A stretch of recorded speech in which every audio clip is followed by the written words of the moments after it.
Are billions of dollars in aid for Ukraine from the United States coming back? The U.S. House of Representatives, where the majority are Republicans, has unexpectedly passed a bill on further support for Ukraine, new sanctions against Russia, and aid to allies in Eastern Europe.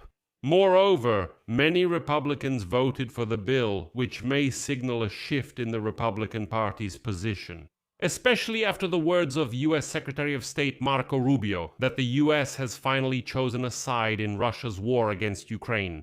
We should also credit the Democrats. The bill was brought to a vote thanks to a special procedure, the so-called discharge petition, when congressmen collected signatures to force Speaker Johnson to simply bring this document to a vote. But as always, there are some nuances to this news that we need to discuss. In this episode, we'll also cover another troubling news item.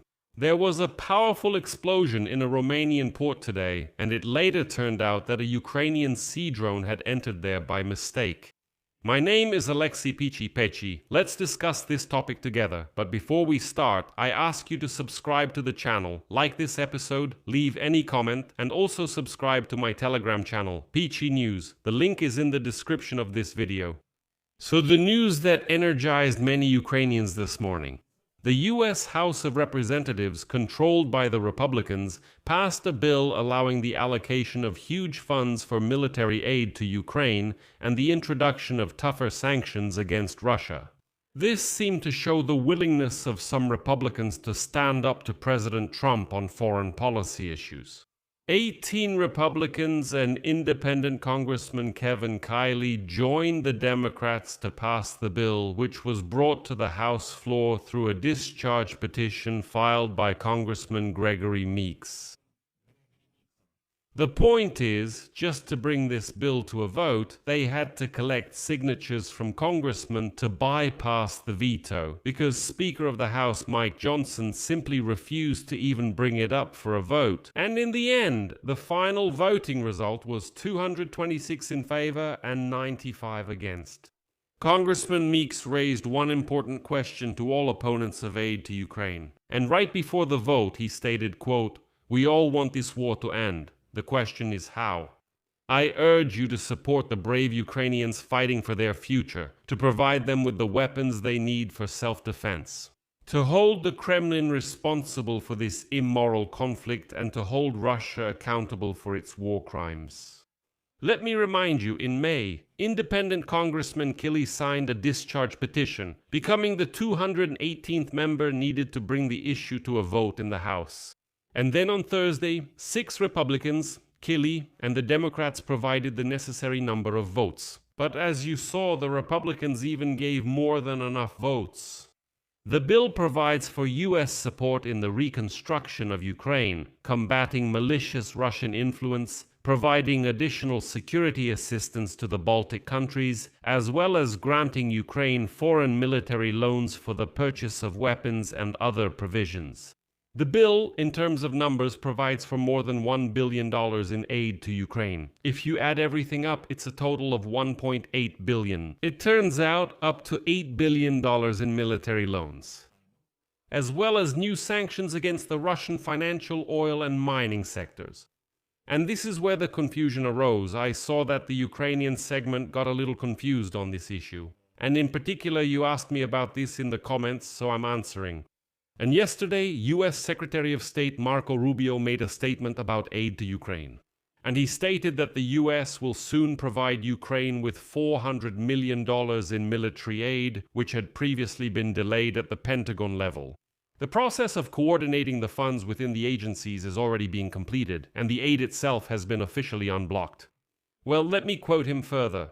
$400 million are now going through approval across various agencies. Just last Friday I saw something about this. So these funds, namely $400 million, were approved by the US Congress a long time ago, but their allocation was delayed in the United States Department of War. This has nothing to do with the new vote in the House of Representatives. In fact, it's a completely different story. Marco Rubio said yesterday, there will be news about the money, and then the House voted for military aid to Ukraine. But these are separate stories. The point is that these specific $400 million were approved a long time ago, and even Trump can't block them. But the Pentagon was holding up this money, supposedly because of the need for checks and so on. The delay caused a wave of criticism among American lawmakers. In particular, at the end of April, Republican Senator Mitch McConnell openly accused the Pentagon of stalling, and the members of the relevant committee never received answers to their inquiries to the Analytical Division of the Department of Defense. Officials were unable to explain the reasons for this pause for a long time. And after prolonged criticism from Congressman, the head of the Pentagon, Pete Hegseth, stated at the hearings that the $400 million package has been officially unblocked. But I repeat, these are two different stories. That's why the bill passed today in the House is a different story. However, to be honest, it's unlikely that this bill will be passed under controlled conditions. In the Republican-controlled Senate, where the majority leader is John Thune, Thune very rarely deviates from President Trump's position. A striking example of how much the Republicans have turned away from Ukraine is the fact that the number of Republican Party members who voted for it in the House of Representatives just the other day was only 18. Yes, that's enough, but back in April 2024, just 2 years ago, 101 Republicans voted for exactly the same bill on additional aid to Ukraine. Today, only 18 remain. In the House of Representatives, Republicans who opposed the bill pointed to its outdated text and criticized it as, quote, a bill aimed at creating partisan propaganda intended to use Ukraine as a tool to divide the Republican Party. Moreover, there were even some who saw this as prolonging the war. It turns out, in their opinion, helping Ukraine means prolonging the war. Well, for example, Republican Brian Mast stated directly that with this law, the Democrats are limiting Donald Trump's ability to act as a mediator in ending Russia's war against Ukraine. Although, let me remind you, just yesterday, the U.S. Secretary of State Mark Rudolph stated directly that the U.S. is no longer a mediator. However, the author of the bill, Mix, claimed that the best way to end the war is to support Ukraine and force Russia to enter negotiations while being in a vulnerable position. The Republicans, for their part, stated that this bill only hinders new sanctions against the Russian Federation. That's actually pretty funny. The House Majority Leader, Steve Scalise, stated, and I quote, this motion ignores the truly constructive bipartisan negotiations currently taking place between Congress and the White House to tighten sanctions against Russia. That's why this is exactly what we will focus on. To understand what this gentleman is talking about, specifically Congressman Steve Scalise, he is referring to the bill proposed by Senators Lindsey Graham and Richard Blumenthal, which they have been pushing, for the second year in a row. That bill provides for sanctions against Russia, high tariffs up to 500 on goods from countries that purchase Russian oil, and so on. Remember those stories about how once those 500 tariffs were imposed, no one would trade with Russia anymore. But let me remind you that that bill has not moved forward since it was first introduced in April 2025. And now the Republicans are saying that we shouldn't vote for aid to Ukraine. Let's just spend another year or so discussing these super sanctions from Graham and Blumenthal. Meanwhile, Russia's war against Ukraine is increasingly affecting other countries. There was an explosion this morning near the Romanian port of Constanta. Earlier, a military naval drone was discovered at this location. According to a statement from the Romanian Ministry of Defense, the naval drone that was discovered this morning in the port of Constanta self-detonated at around 10:30. No one was injured as a result of the explosion.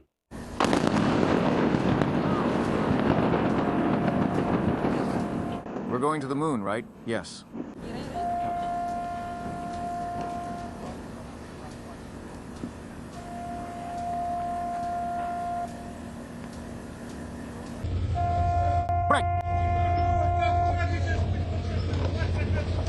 And now, the naval forces of the armed forces of Ukraine have acknowledged and confirmed that the drone found near the Romanian port of Constanța belonged to Ukraine. Here is the official statement.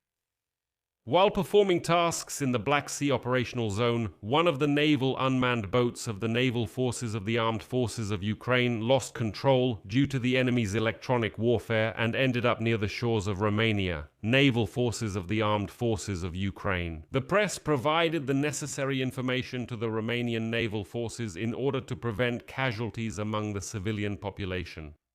I'll leave it at that. Share your opinions and conclusions in the comments below this episode. Subscribe to the channel, leave a like, and hit the bell icon.